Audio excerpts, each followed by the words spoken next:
um almoço com as estrelas que tem curadoria da Unibes Cultural e vai tratar com liberdade de gênero.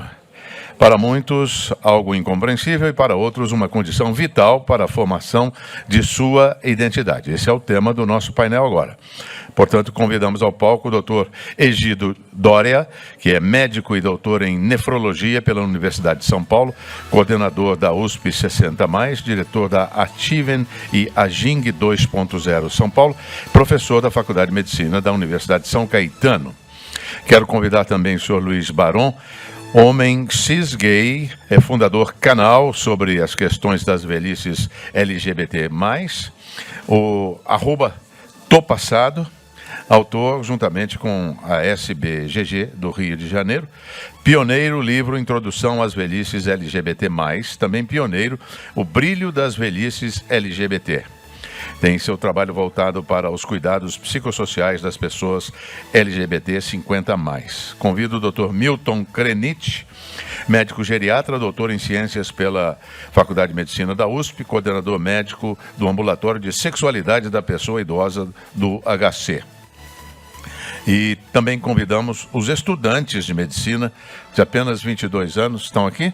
Ok, então, por favor, participem conosco deste painel. E também chamamos a Kimberly Teixeira Barros, que já está chegando aí, a Lívia Melo, está aqui, e o Lucas D'Ameto Salerno. Lucas, seja bem-vindo. Bom, e passamos a palavra ao moderador do nosso painel. Quem vai moderar, doutor? Sou eu. Por favor. Boa tarde a todas, a todos e a todas. É um grande prazer estar aqui. Eu gostaria de agradecer ao Unibes Cultural pelo convite para moderar essa mesa de suma importância e também à Longevidade Expo Fórum por nos dar os privilégios de estarmos aqui hoje todos reunidos para discutir esse e diversos outros temas. E agradecer desde já aos participantes, que eu conheço já há alguns anos, e é uma grande alegria estar aqui com vocês hoje. Então, vamos discutir um tema que é um tabu quando se fala em envelhecimento, que é a questão da sexualidade. E o tabu maior ainda quando se foca na questão da identidade do gênero e orientação sexual. Muitos consideram a velhice assexuada. E aí nós temos a questão dos direitos. Ele mesmo falou, não é uma questão só de você não compreender, é uma busca pela sua individualidade e pelo seu direito e dignidade. E nós temos a Declaração Universal dos Direitos Humanos de 48, a nossa Constituição de 88, que pautam que todos nós nascemos livres e somos iguais em dignidades e direitos, sem distinção de qualquer espécie, seja de raça, cor, sexo, língua, religião, opinião política ou de outra natureza, origem nacional ou social ou qualquer outra condição. E aí entende-se que a identidade de gênero e orientação sexual possam estar contempladas nesse qualquer outra condição. Em 2009, nós tivemos o Programa Nacional de Direitos Humanos, com suas 8 ações pragmáticas, cujo objetivo estratégico era o de garantir o respeito à livre orientação sexual e identidade de gênero, e a instituição da Política Nacional de Saúde Integral do LGBT pelo Ministério da Saúde.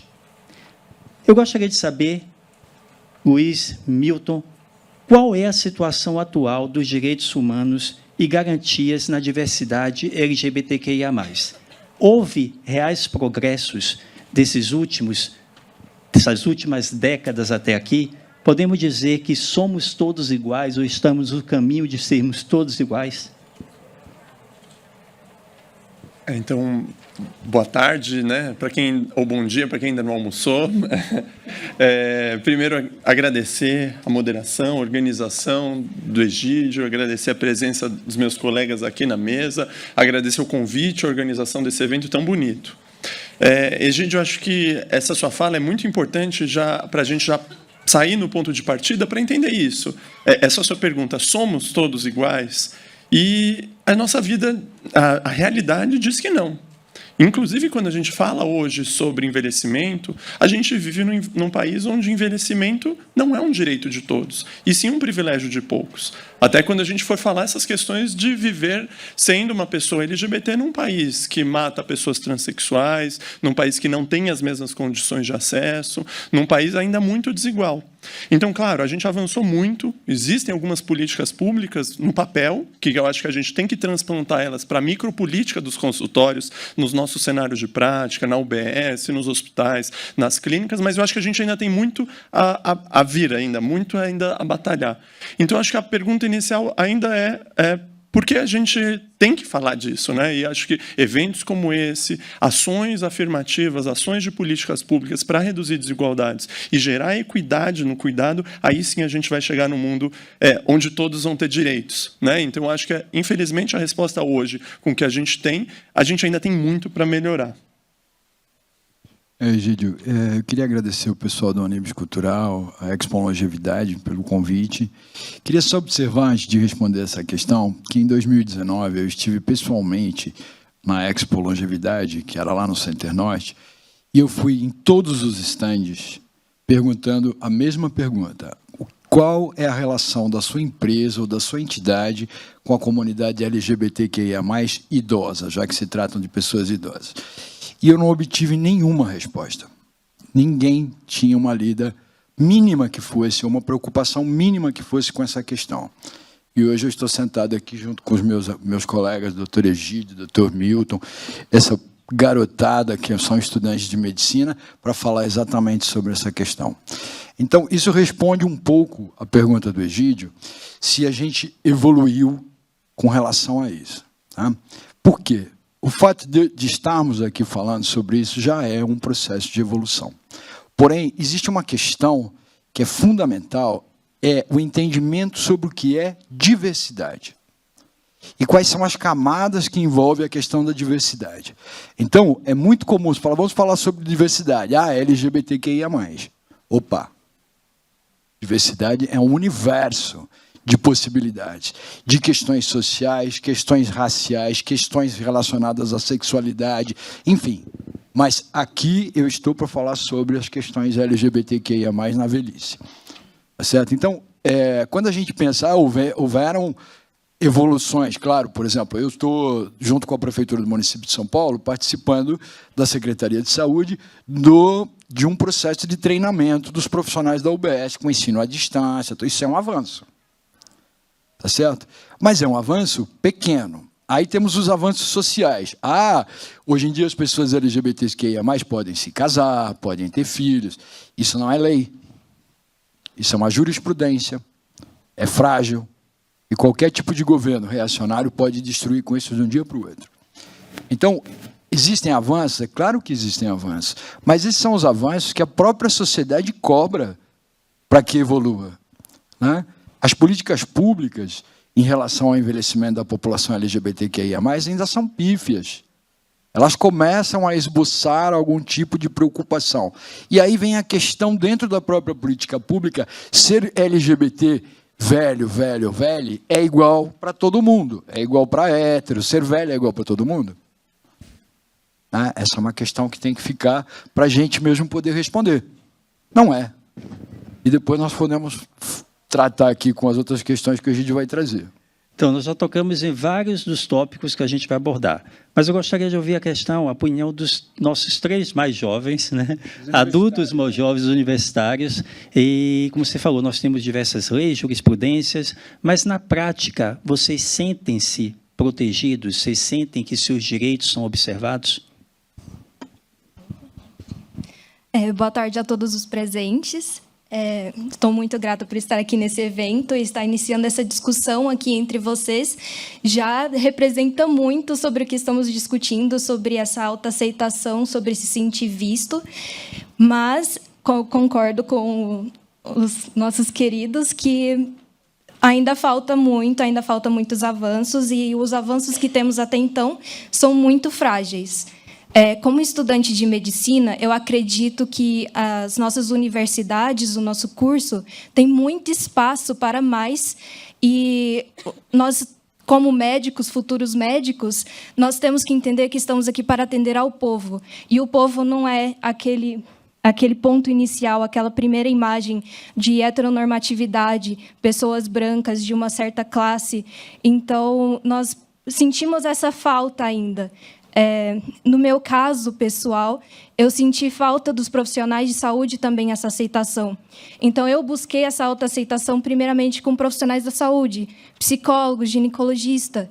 Então, quando eu busquei essa aceitação desses profissionais, eles tentaram me buscar alguma razão científica e até mesmo alguma cura.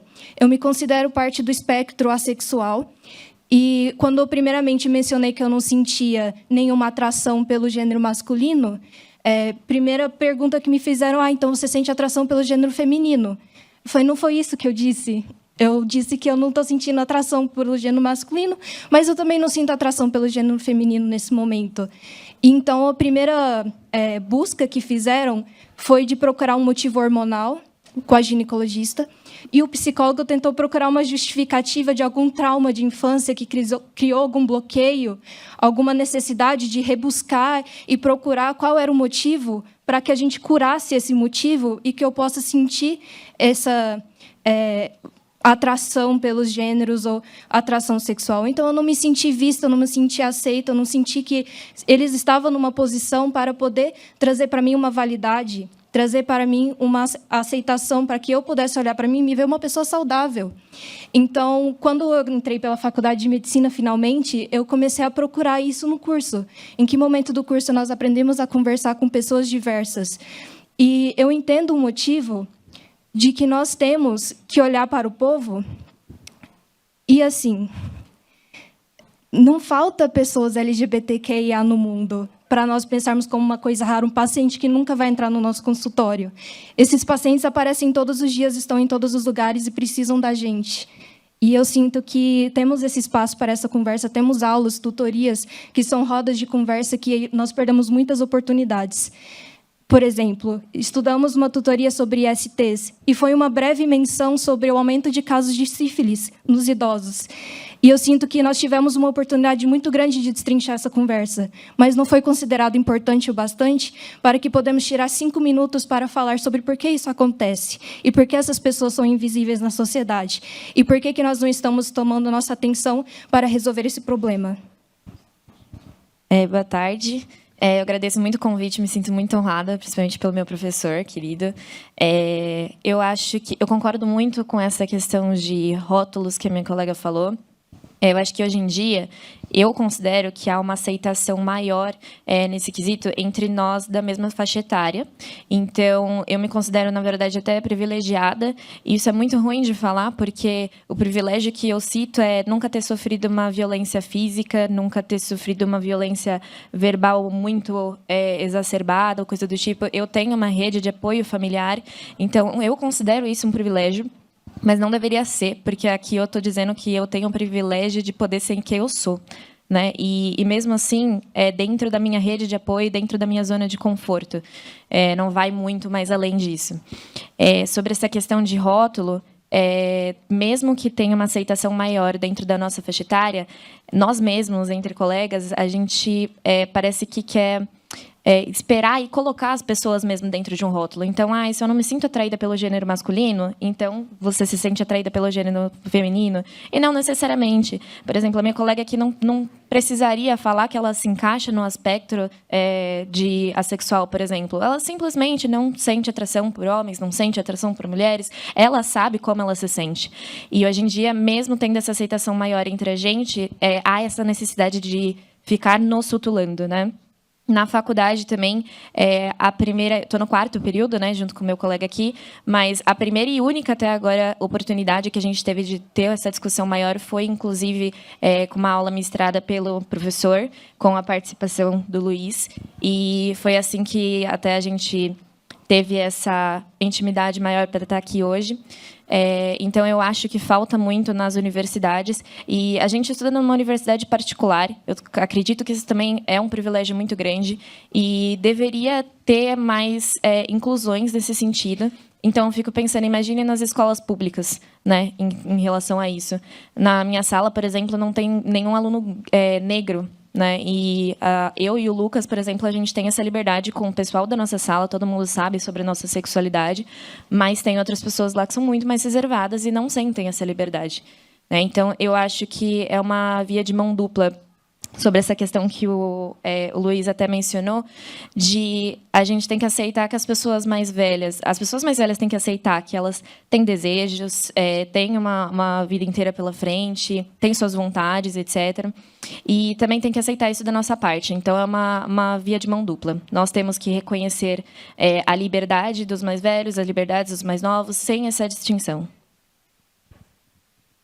Boa tarde a todos. Eu queria em primeiro lugar, agradecer o privilégio de estar ocupando esse espaço aqui, o convite. Em relação à aceitação da sociedade, diferente dali, eu já sofri muito mais violências físicas não, né? Verbais na rua, tanto da minha própria família. Foi muito difícil para mim me assumir.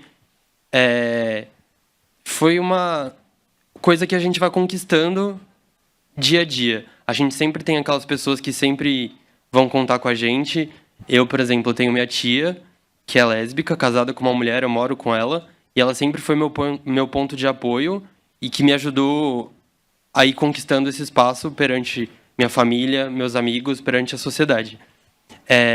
Em relação à educação, a gente vê que isso é realmente muito incipiente. A gente tem alguns momentos que isso é discutido na faculdade para a gente, mas eles claramente não são suficientes.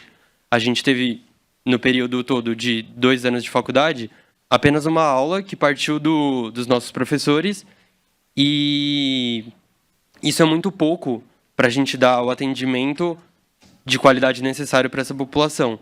A gente ainda faz parte da Liga de Identidade de Gênero e Sexualidade da faculdade, que busca ampliar esse conhecimento e trazer essa realidade para os nossos colegas. A gente teve uma aula que foi perguntado para os nossos colegas se algum deles tinha contato com algum amigo trans de alguma forma. E aí 2 mãos foram levantadas. E aí a segunda pergunta foi se em algum momento da faculdade eles já atenderam um paciente trans. E aí nenhuma mão foi levantada.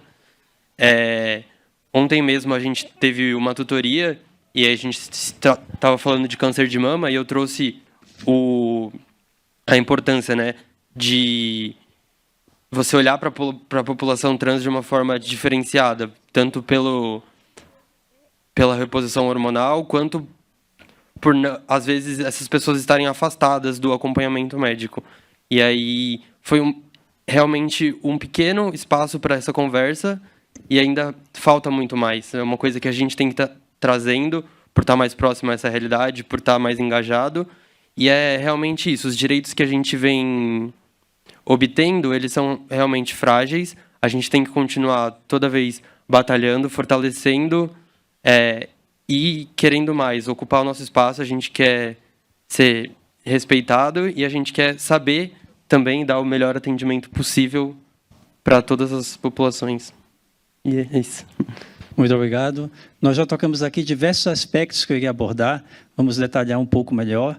E o Lucas falou uma coisa importante. O José Gregório diz que nunca tome um direito por garantido. A partir do momento que você o toma por garantido, você já o perdeu. Então, a busca por direitos tem que ser uma busca incessante, contínua. Você não deve parar. E nós vimos que desde 48, 88, 2009... houve progresso, mas um progresso muito frágil ainda.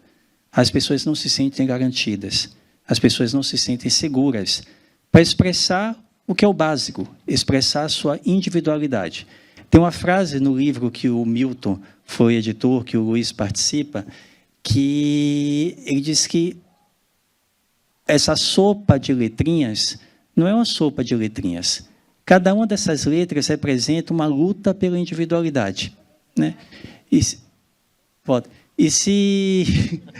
você pensa nesse sentido, você começa a ter um olhar mais inclusivo, um olhar mais diverso.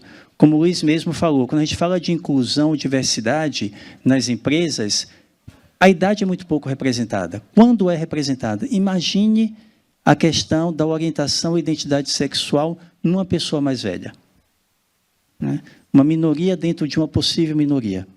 Então, nós não temos esse olhar. E nós temos que ter esse olhar. E aí nós partimos da questão do sistema de saúde. Um dos dados que nós temos é que a prevalência, a frequência de doença cardiovascular, a frequência de desordens mentais, como é o caso da depressão, da ansiedade, do suicídio, é muito mais expressiva nessa população do que quando você compara com a população heteronormativa.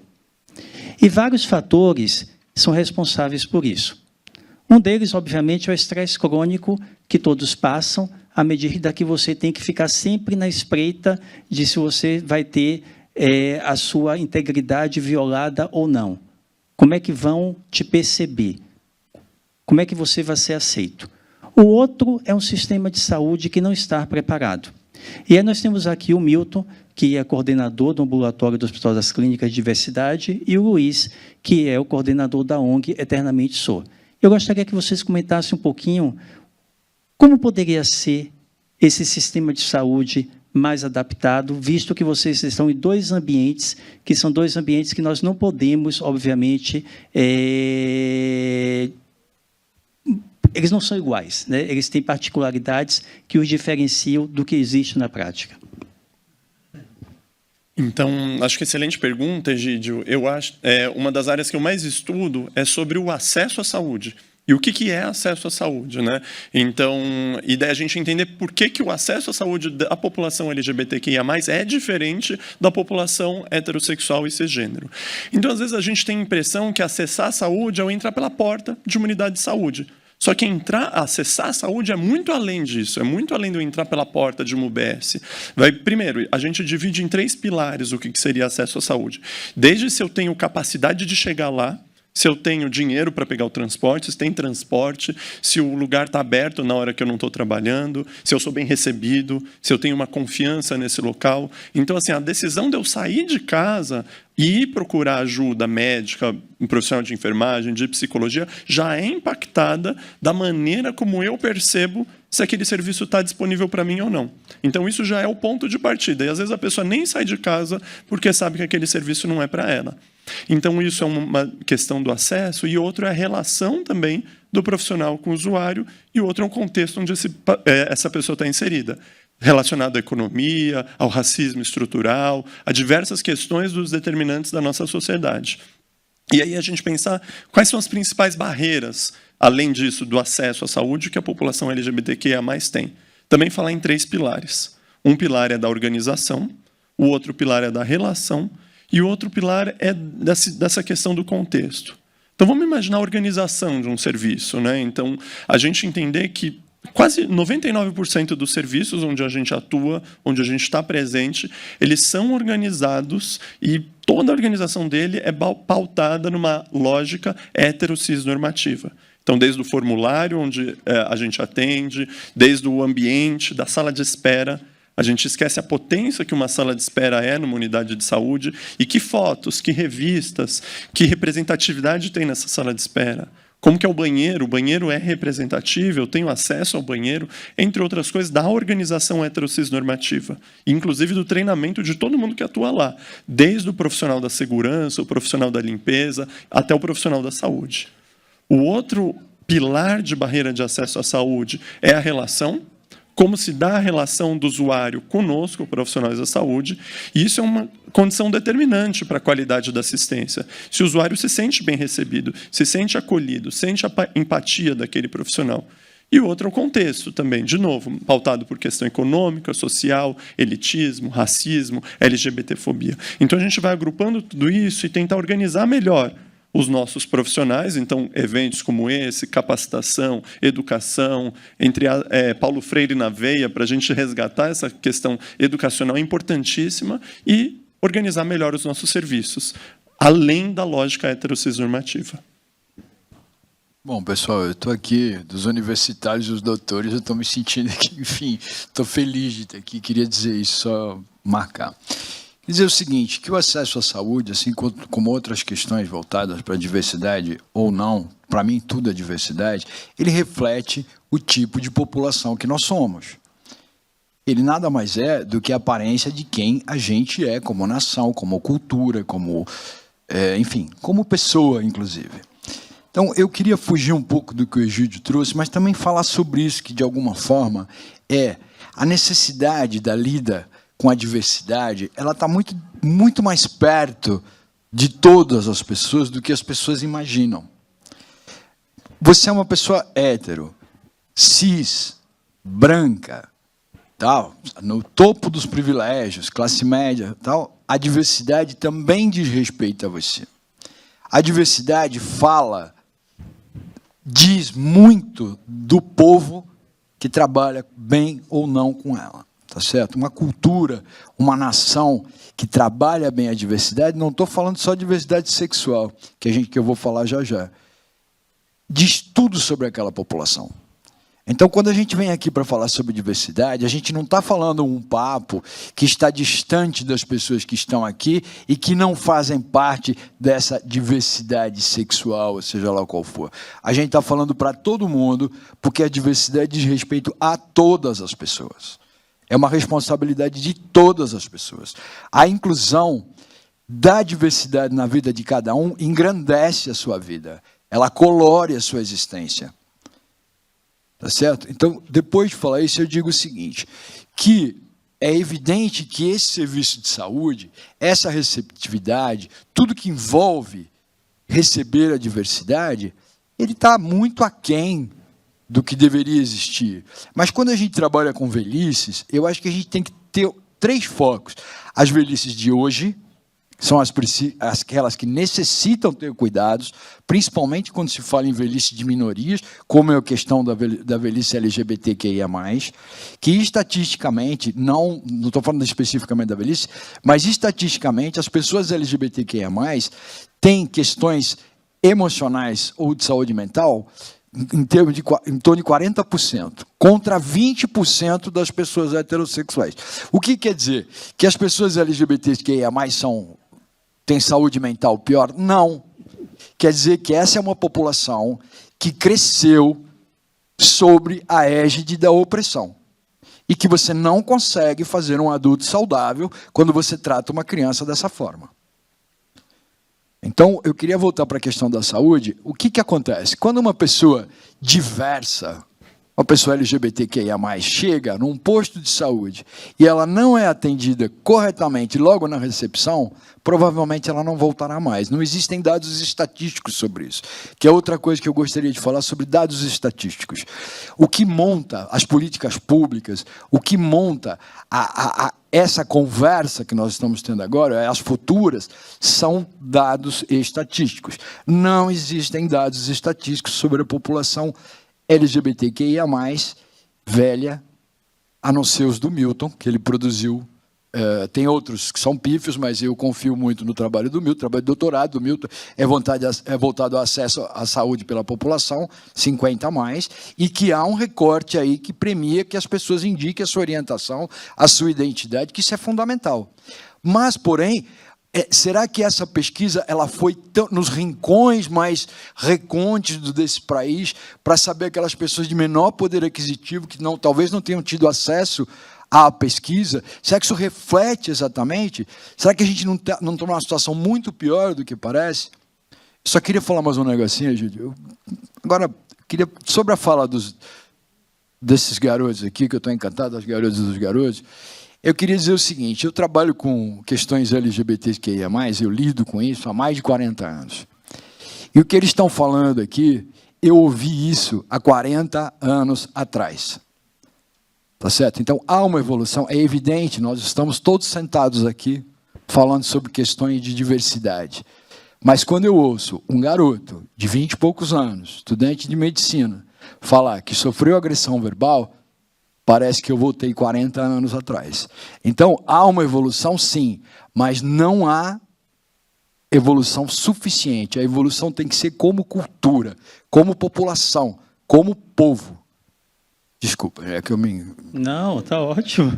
É isso, o palco é de vocês, as estrelas são vocês. E aí nós temos um outro aspecto que todos aqui focaram, inclusive a Lívia, quando falou do privilégio que ela tem de ter uma rede de suporte, já o oposto do Lucas, que falou na desintegração dessa rede de suporte, inclusive no aspecto familiar, que é a questão da solidão e do isolamento social.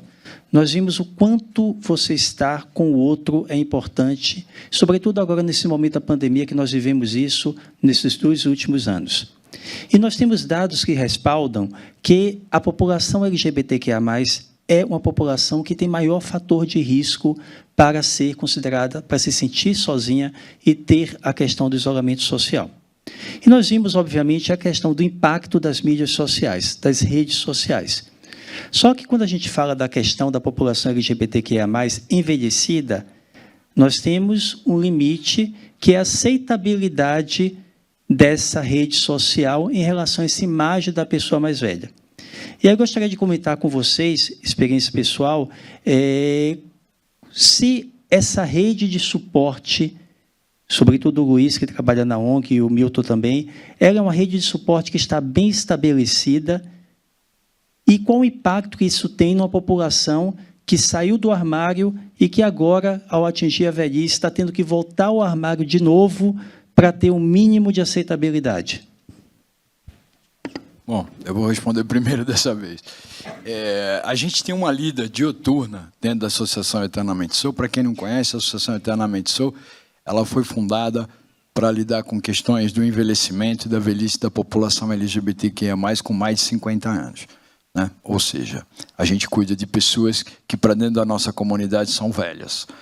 É evidente que há um impacto muito forte. A gente tem que lembrar, volto àquilo que eu já disse, nós lidamos com velhices presentes, futuras. As velhices presentes, elas sofreram um impacto muito forte com relação a essa questão de rede social durante o envelhecimento.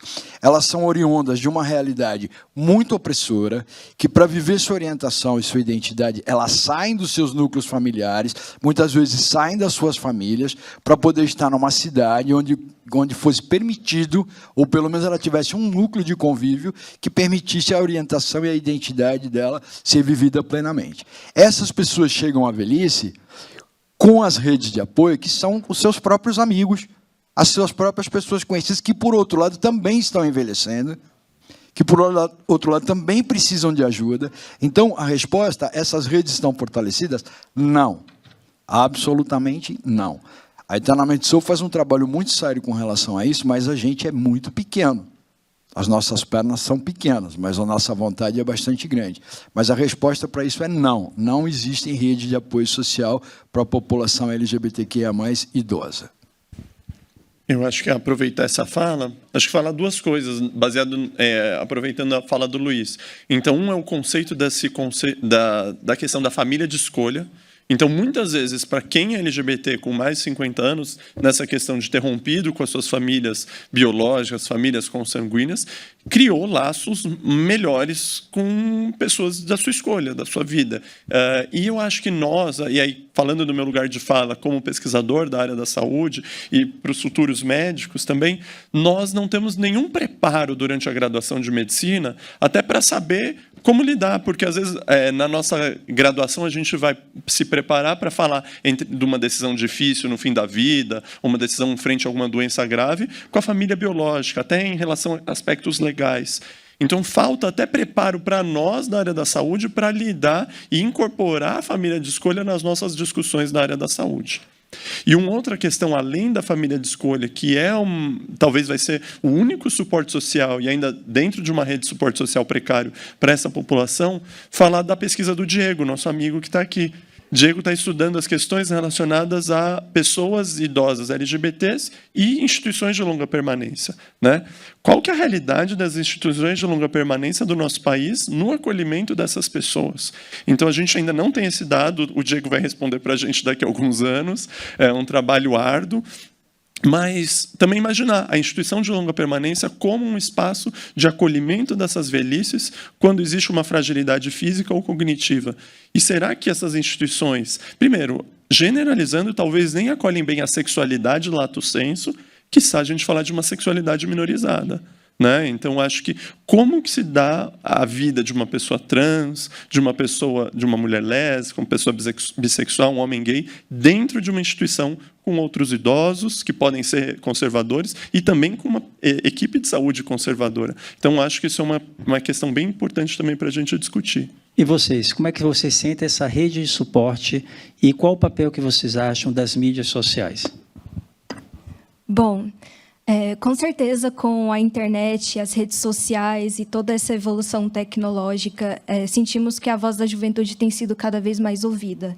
Porém, também existe uma coisa que eu tenho percebido, que é uma evolução de discurso. Então, no discurso, nós vemos pessoas expressando uma certa compreensão que ainda não existe na prática. Então, quando você abre, por exemplo, a rede social que tem sido mais famosa na nossa geração, que é o TikTok, você vê muitos discursos, você vê muitas pessoas muito compreensivas, e então você vai para a sua aula, para a sua faculdade, e você não vê essa compreensão sendo exercida no dia a dia. Então, nossas bolhas sociais tragam uma certa perspectiva de melhora e evolução que, na prática, eu não tenho percebido tanto. E também sobre, por exemplo, o que a gente mencionou da sopa de letrinhas, LGBTQI+, tem evoluído e aparecido mais letrinhas. E, para muitas pessoas, eu escuto que tem sido mais complicado compreender e entender nossa comunidade e essas letras que vão surgindo. E eu acredito que isso é um grande positivo para a nossa geração, porque quando nós entendemos que tudo é um espectro e que o ser humano é complexo e tem grandes variações e diversidades dentro de uma comunidade, que não existe só gay, lésbica, até mesmo os bissexuais são muito invisíveis ainda e mal compreendidos.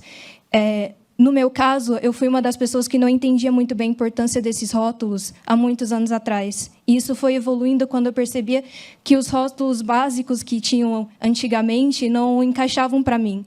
E, por exemplo, eu não sentia atração sexual, e, de repente, eu sentia atração sexual pela primeira vez, e, de repente, eu não sentia mais, e eu pensava, então eu não sou sexual, então eu não sou hétera, então eu não sou isso, então eu não sou aquilo. E, com o avançar das letrinhas, eu aprendi que existia um lugar sim para mim, existia uma letrinha sim para mim, e isso permitiu com que eu pudesse dar um nome a como eu me sentia e pudesse explicar para as pessoas. E, assim, eu pudesse, por exemplo, aprender mais, procurar mais informações sobre quem eu sou e como eu me sinto, para que eu pudesse trazer isso até mesmo no ambiente de consultório e poder explicar para aquele profissional que está me atendendo que eu sou mais uma pessoa que tem uma certa diversidade, mas eu só sou gente como a gente, e ele pode me compreender, ele pode me entender, ele pode pesquisar em casa e trazer mais informações para mim também. Então, essa é a importância que eu vi da nossa geração com esses novos rótulos, novas letrinhas que têm aparecido. E essa questão também de fazer a pessoa se sentir confortável desde a sala de espera até dentro do consultório. Eu queria muito que nosso curso permitisse que a gente aprendesse mais, porque mesmo me sentindo parte de uma comunidade, eu sinto que eu mesma tenho muito que aprender, como saber me direcionar e como identificar o meu paciente e fazer com que ele queira voltar. E temos também um problema de coleta de dados, e nós que fazemos medicina sabemos que dados são importantíssimos para a hipótese diagnóstica, para criar uma conduta específica, personalizada para aquele paciente, fazer uma medicina baseada naquele paciente e naquele que ele traz como indivíduo. Então, eu realmente acredito que nós temos muito que trazer a nossa voz para poder aumentar isso no nosso curso e trazer isso para as pessoas, porque precisamos evoluir mais nisso também, e podemos melhorar muitas questões e trazer muito mais para a medicina do que temos agora. Eu acho que essa questão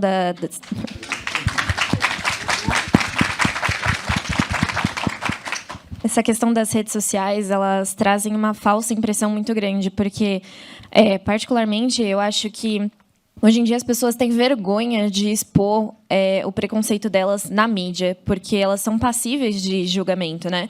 Então, eu acho que, se uma pessoa é preconceituosa e etc., ela não tem coragem, ela não tem uma liberdade muito grande de expressar isso numa ferramenta tão grande, por exemplo, como no Instagram, TikTok, etc.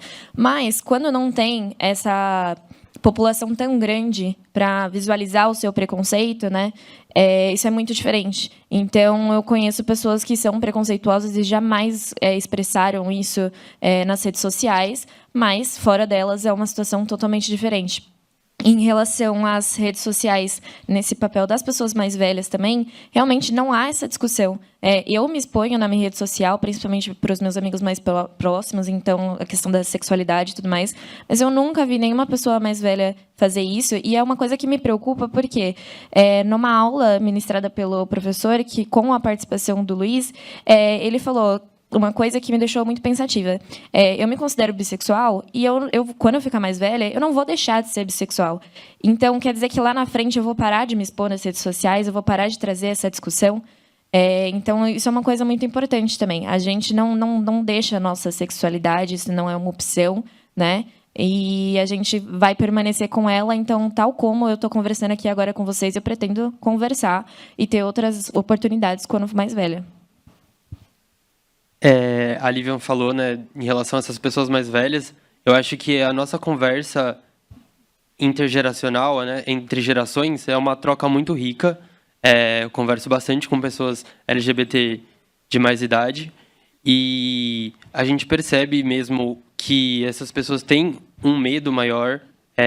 A gente consegue ver que a sociedade era realmente muito mais preconceituosa.